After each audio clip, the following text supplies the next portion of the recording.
Hey guys, welcome to Mr. Diagnosis. But as soon as she would smile, it was clear that something was not quite right. I had cavities and abscesses. We did everything, brushing, flossing, that the dentist said to do. But from the time I can remember, I spent an inordinate amount of time in dental chairs, getting filling after filling. By the time Linda turns 12, she has had 10 cavities filled.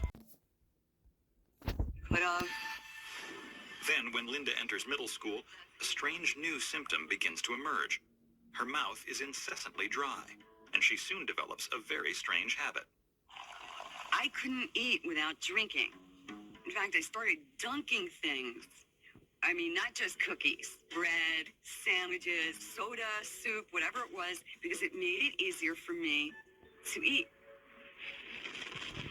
My authorized part of psoriatic arthritis is doing better, so I'll be posting normally now, and I'll bring back some stuff since it's doing well, like Dr. G, medical examiner, and maybe some new stuff. I just have to see how that will go with the new videos. I already know what she has. During high school, Linda does her best to come out of her shell, but as she pushes herself to do more, she notices that her body is having trouble keeping up. I would have extreme joint and muscle pain. Everything was more of an effort. An annoying new symptom begins to emerge. I was constantly going to eye doctors.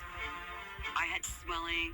I had foreign bodies in my eyes, like they're gritty. They thought it was allergies, and I should use these allergy drops. She diligently follows the doctor's orders, but no matter how many drops she uses, the chronic eye irritation just won't go away.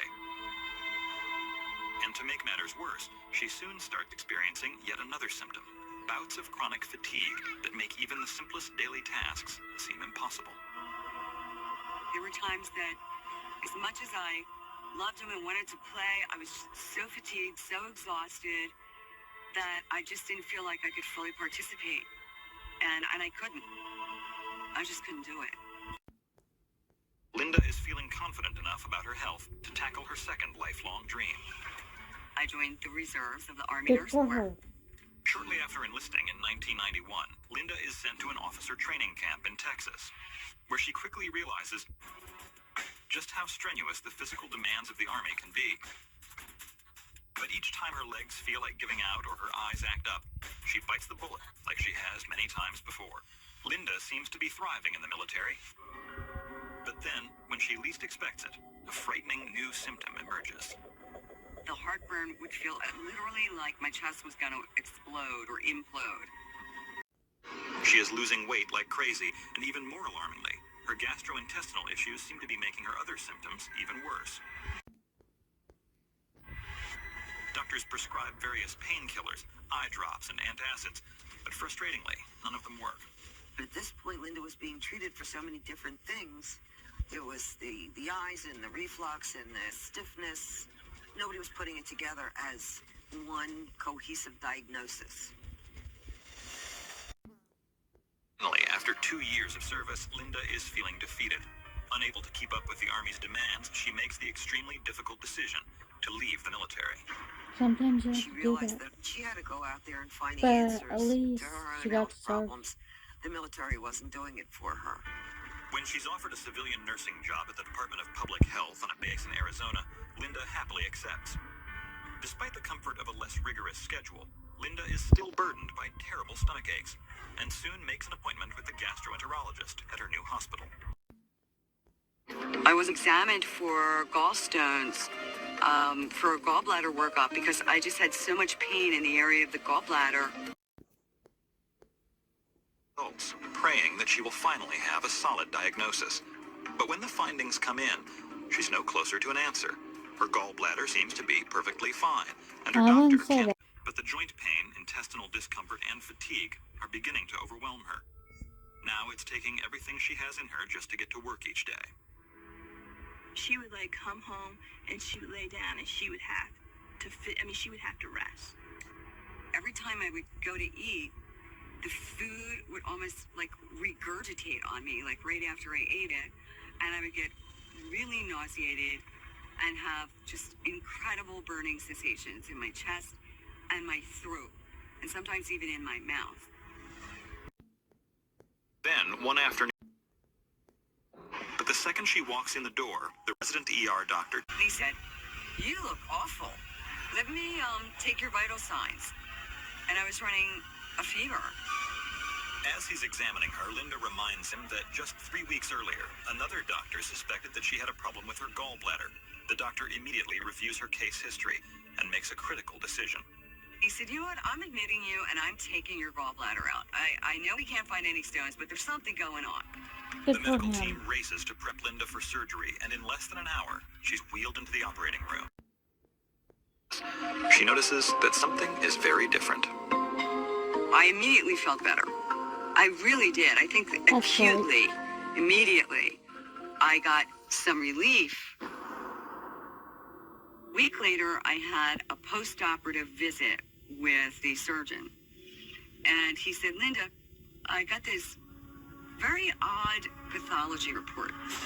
Linda is completely shocked when he explains that the tests detected a small hole in the bottom of her gallbladder.